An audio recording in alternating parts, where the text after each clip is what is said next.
ದಂಪತಿಯಲ್ಲದೆ hotel room book ಮಾಡ್ತಿದ್ದ ಯುವಕ ಯುವತಿಯರಿಗೆ ಆನ್ಲೈನ್ ಪ್ಲಾಟ್ಫಾರ್ಮ್ ಓಯೋ ಶಾಕಿಂಗ್ ಒಂದನ್ನು ನೀಡಿದೆ. ಮದುವೆ ಆಗದೆ ಹೋಟೆಲ್ನಲ್ಲಿ ರೂಮ್ ಕೇಳೋ ಯುವಕ ಯುವತಿಯರಿಗೆ ಇನ್ಮುಂದೆ ಓಯೋ ರೂಮ್ಸ್ಗೆ ಎಂಟ್ರಿ ಕೊಡಲ್ಲ ಅಂತ ಹೇಳಿದೆ. ದೇಶಾದ್ಯಂತ ಹೆಚ್ಚು ಜನಪ್ರಿಯವಾಗಿರುವ ಓಯೋ ಹೊಸ ರೂಲ್ಸ್ ಜಾರಿಗೆ ತರಲು ಮುಂದಾಗಿದ್ದು, ಈ ನಿಯಮದಿಂದ ಅವಿವಾಹಿತ ಜೋಡಿಗೆ ಟೆನ್ಷನ್ ಶುರುವಾಗಿದೆ.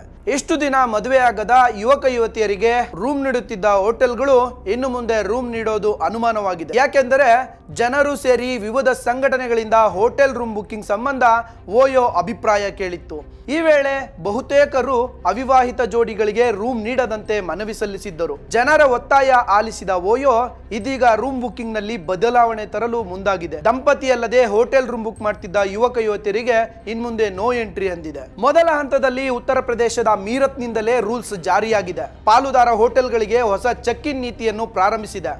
ಈ ಬಗ್ಗೆ ಪ್ರತಿಕ್ರಿಯೆ ನೀಡಿರುವ ಓಯೋ, ಸುರಕ್ಷಿತ ಮತ್ತು ಜವಾಬ್ದಾರಿಯುತ ಆತಿಥ್ಯ ನೀಡೋದಕ್ಕೆ ನಾವು ಬದ್ಧವಾಗಿದ್ದೇವೆ. ವೈಯಕ್ತಿಕ ಸ್ವಾತಂತ್ರ್ಯ ಗೌರವಿಸುವ ಮಧ್ಯೆ ಸಮಾಜದ ಬೇಡಿಕೆ ಆಲಿಸುವುದು ನಮ್ಮ ಜವಾಬ್ದಾರಿಯಾಗಿದೆ ಎಂದಿದೆ. ಹೀಗಾಗಿ ಇನ್ಮುಂದೆ ಓಯೋ ಹೊಸ ರೂಲ್ಸ್ ಪ್ರಕಾರ ರೂಮ್ ಚೆಕ್ ಇನ್ ಸಮಯದಲ್ಲಿ ಅಧಿಕೃತ ಗುರುತಿನ ಚೀಟಿ ಮತ್ತು ನಿಮ್ಮೊಂದಿಗೆ ಬರುವವರ ಸಂಬಂಧ ಪ್ರಮಾಣ ಪತ್ರವನ್ನು ನೀಡಬೇಕಾಗುತ್ತದೆ. ನೀವು ಬುಕ್ಕಿಂಗ್ ಆನ್ಲೈನ್ ಅಥವಾ ಆಫ್ಲೈನ್ ಮಾಡಿದ್ರೂ ಎಲ್ಲ ದಾಖಲೆಗಳನ್ನು ನೀಡಬೇಕಾಗುತ್ತದೆ. ರೂಮ್ ಬುಕ್ಕಿಂಗ್ ಕೊಡೋದು ಬಿಡೋದು ಹೋಟೆಲ್ಗೆ ಸಂಬಂಧಪಟ್ಟಿರುತ್ತದೆ. ಒಟ್ನಲ್ಲಿ ಖಾಸಗಿ ಸಮಯ ಕಳೆಯಲು ಓಯೋ ರೂಮ್ ಬುಕ್ ಮಾಡುತ್ತಿದ್ದ ಪ್ರೇಮಿಗಳಿಗೆ ಇದು ಬ್ಯಾಡ್ ನ್ಯೂಸ್ ಆಗಿದೆ. ಒಂದು ವೇಳೆ ಹೊಸ ನಿಯಮ ಯಶಸ್ವಿಯಾದರೆ ಹಂತ ಹಂತವಾಗಿ ದೇಶದ ಎಲ್ಲ ಭಾಗದಲ್ಲಿಯೂ ಜಾರಿಗೆ ತರಲು ಓಯೋ ಸೂಚಿಸಿದೆ.